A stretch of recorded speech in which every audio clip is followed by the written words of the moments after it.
Hi, my name is Hannah and welcome back to my channel. I am going to do a book wrap up of some of the books that I've read in this last week, so let's jump into that. So I heard about this first book over on the channel Spread Book Joy, so I will make sure to link that down below. So this was the book A Kind of Spark by Elle McNichol, and this is following a girl who is neurodivergent, and she is campaigning for a memorial to be put up in her small Scottish town to commemorate the witches that had been killed there hundreds of years before.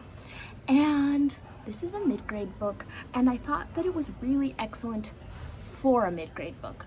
It was really fun. Like, the main character is really sweet. Like, I feel like it's easy to connect with her and you understand her motivations, and you really want her to succeed. As an adult reading it, it's a little like, on the nose right there. I mean, a little bit beat you over the head. These are the symptoms of autism, and we're gonna repeat this over and over again. I think as an adult, that can kind of drive me nuts. I'm like, show, don't tell me, why is this spelled out over and over again? So for a mid-grade novel, I can see the effectiveness of this. It very much it's for, maybe someone younger who doesn't understand people that are autistic and wants to learn and empathize. It gives a lot of information that way. And also this book does just wrap up so nicely with a little bow on the top, to the point where it doesn't feel very realistic. So as an adult, did I think that it was great? Meh. But I can see how it would be really great for a middle grade reader. So I am fairly certain I added this book to my list after hearing the channel Bookworm Adventure Girl talk about it, so make sure to link her channel down below. And I read Silver Sparrow by Tayari Jones, and this is the author that wrote An American Marriage, and so I was excited to jump into this. And this is a family drama with a capital drama. Like, if you want dramatic, jump into this one. Like, I think you go in and you get all the drama and you stay for kind of the deeper themes. It has a little more grounding than just drama for no purpose. So we are following in this book two different girls, and there is a man who has two families. One family is the secret family and one is his main family. So we see from the perspective of the girl who is told that she is a secret her whole life and kind of the repercussions on her life. We also see the perspective of the girl who doesn't know that there's this whole other side to her dad. And so you kind of get those two perspectives, but you also get some backstory to the mothers and the grandmother, and you get kind of a few different perspectives going throughout this book. And it was really well done. I really did enjoy it. I probably won't say my favorite book ever, but it was enough that it's gonna make me think about it for a while. I feel like at its core, this book really was focusing on these teenage girls and their search for acceptance and love from the men in their lives and their mothers, and struggling to find that. And it really, I feel like I had a lot to think about, and I still don't know if I've quite come to any real conclusions on what I was supposed to get from it, but there was enough there. It was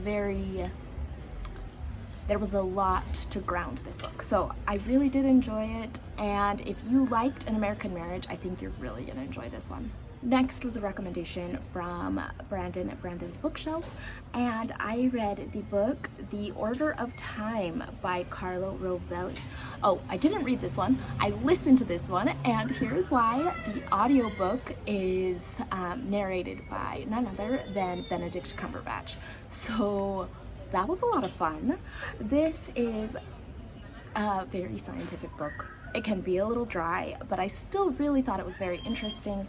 It goes through what is time, what are the theories that we have currently about it, what historically have we thought about the nature of time, and it was very interesting, like scientifically, and also just what I basically got by the end of it was, we don't really know, but it's not how we really perceive it. So there were a lot of interesting theories, a lot of things. So I do recommend it if you're interested in like a scientific book. I think you would like this one. This next book I know is one of the favorites of AJ at AJ Dunn Reads and Writes, and this is Enduring Love by Ian McEwan. It has an interesting premise. There is a tragedy involving a hot air balloon at the beginning of the book, and two of the men that are present for the tragedy, one is our main character, the other becomes obsessed with him and starts following it, our main character, and telling him that he loves him and he's trying to follow him, and it's kind of a bit of a thriller. So this has a really interesting premise, but where I feel like it lost me is just in the building of suspense. It had moments in the book where I couldn't put it down and I needed to know what happened next, but a lot of the suspense that was being built up was broken up by some kind of dragged out chapters that felt unnecessary. I think the author was trying to pit these two ideas against each other. Our main character is very much an atheist and devoted to science, and then we have the stalker who is very religious, and I feel like those ideas were either explored too much or just, I don't know, they kind of dragged it down, so I didn't feel the suspense as much as I would have liked. A lot of the things that happened in the ending, I spent half the time reading it saying, you idiot, you should be doing this, you should be doing this, you should be doing this, and I mean, it was brought up by the end. So I mean, I think the author was aware of some of my complaints, but some of it I just found it a little maybe wordy, I guess. It could be really good. Maybe it was just the time that I read it, because I just feel like I wanted something a little faster paced, especially after reading that book on time. I was feeling a little dragged down, and then to have another book that wasn't, you know, picking me back up, maybe that just dragged me down. And that is it for the books that I've read this last week. I will be back soon with another book wrap up, and if you have any thoughts on these books, especially if you disagree with me, let me know. I would love to hear your thoughts, and I will see you all on the next one.